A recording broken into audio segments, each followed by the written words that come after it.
Good evening, folks. My name is Bruce Frank, and several weeks ago when I saw the passage, I began to reflect on what in 7.5 minutes would I be able to share with you. And the question that kept coming to mind is, do you love our traditions more than we love people? Do we like our sacred cows more than we actually love people? When I began to look at the passage, I just saw two things that it was telling us and me to do. It says to walk in the manner that Jesus walked, that is to look like him, act like him, treat people like him. And then it says beware or watch out or see to it that you are not taken captive or prisoner. And one of the things it says to be careful of is the traditions of men. Looked up the word tradition. It means that which is given from one to another. Sometimes in the scripture, tradition is very positive. Most of the time, that as I looked it up, it's used in a negative sense.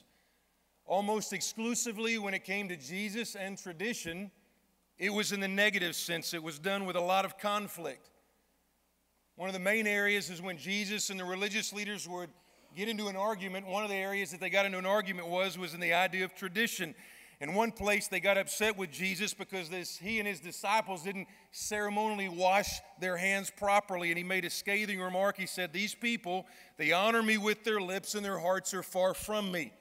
And then he said that you neglect the commands of God and they hold to the traditions of men. He even said they were experts at it.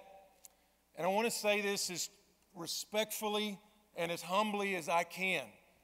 But is it possible tonight that we as North Carolina Baptists believe the right stuff, but oftentimes practice the wrong stuff? Is it possible tonight that we are in that group that honor him very much with our lips?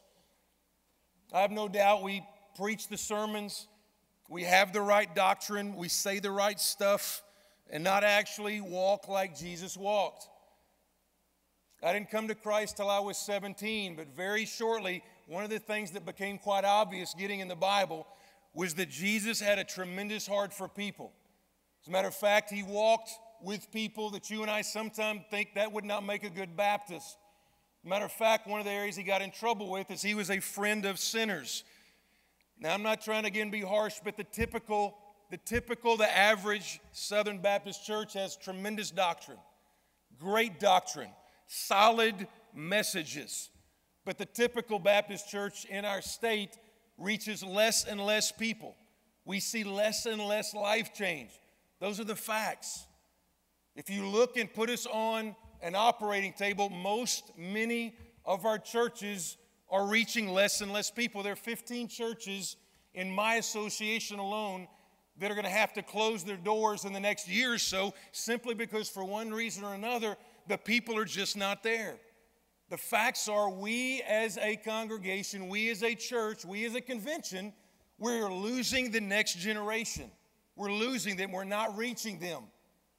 And he says that we neglecting the command of God is to make disciples.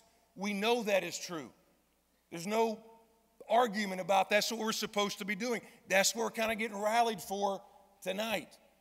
But it says that you and I, the traditions of men, that's the stuff we've been doing a long time. Now, just a simple question with a few minutes left. The question, whether you're a pastor, a layman, or a deacon, or whoever you are you willing, am I willing to make the necessary adjustments to reach people? Now, I know I'm not talking about the message. I'm not talking about that. What I'm looking at, that does not change. As a matter of fact, if you look at the biggest generation right now that we're trying to reach, they're called millennials. The millennials do not want some candy-coated, soft, smiling preacher kind of message anyway. They're not looking for that. They don't want softballs. They actually want meat. Even if they don't agree with you, they want us to be honest about what we believe. They're not looking for that. What I'm talking about tonight are the methods we use. We have a great tendency to confuse our personal preferences with biblical principles. We have a very easy time to say, you know what, the stuff that I like, the preferences that I like, and you can just name whatever they are, whether it be the music style, the dress of the pastor, the missions program, the literature that you use, the outreach efforts in your city. To put it in a nutshell, we are not called to do church like church was done in the 1950s or the 1960s or the 70s or the 80s or the 90s. There's nothing wrong with that. But God has sovereignly put my church in your church in 2010 to say, listen, this is what I want you to do. I want you to reach your city now. I don't want you to try to copy what was done and what God blessed back in the 50s. Howard Hendricks, the professor at Dallas Theological Seminary, he put it great. He was brought into a church that was declining and having a hard time reaching people. And they said, come in, tell us what's wrong. Tell us what we need to improve on. Tell us where we need to change. And so he came in there and he looked at all the things they were doing, and he looked at all their classes and the way they did church and their structure and their committees and all that stuff. And then he met with the leadership on that Monday. They said, okay, tell us what we need to do. He said, to be honest, you need to put a fence around this entire complex and charge admission as a museum to say this is the way the church was done in the 1950s. Now, there's nothing wrong with the 1950s. What I'm saying is this isn't the 50s. This isn't the 60s right now. The culture is not our enemy. Now, listen, I say that because I live in the most liberal city in this state.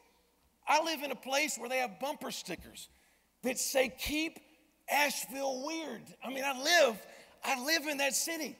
I live in that city where it's like the state car is a Subaru and it's held together by like a rainbow bumper sticker. I live in that city. I mean, that's where I live. But they are not our enemy. They are our mission field. That's who we would be if it wasn't for Christ. That's who I would be. And all those people, whether it be the homosexual or the tattooed up person or the person that, it's like one of the guys I was talking to, he's like, yeah, I visited Asheville. It was downtown. And all of a sudden I started smelling something since I hadn't smelled since a Van Halen concert, like way back in the 70s. That happens in Asheville. It does. But when I read my Bible, those are the people that Jesus died for. It says they were distressed without, like sheep without a shepherd. When I think of those people, I think of those are the people that we're starting to see saved right now. Because they want honest, authentic, not Stepford people. They don't want people to have it all together. There's no perfect people in here, and there's no perfect people at my church. Just a bunch of messed up, jacked up people who've been saved by the grace of God. That's who we've got.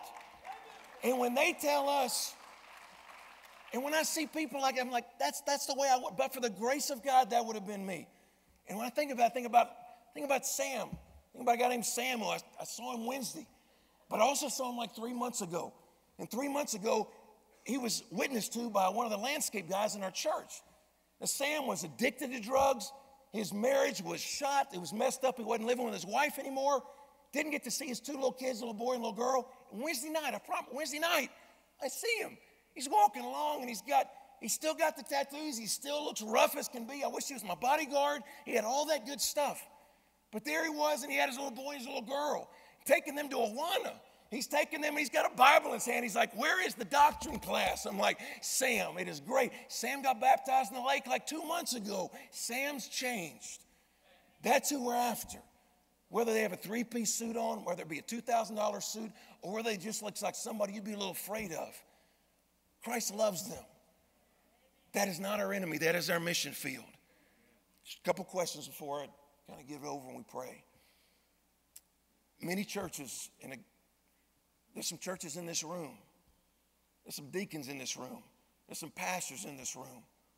And the question is, am I going to reach the next generation by taking a couple of sacred cows out back and shooting them in the head and making sure that I get rid of some of them so we can focus on winning people to Christ and more effectively carry out the Great Commission? It does not happen gradually. It happens little by little. Churches do not wake up and think we don't care about lost people. It just happens and we get comfortable. And there's stuff I like and there's stuff you like, and there's nothing wrong with that. And I love you in this, but there's nothing wrong with that. But you know what it's like?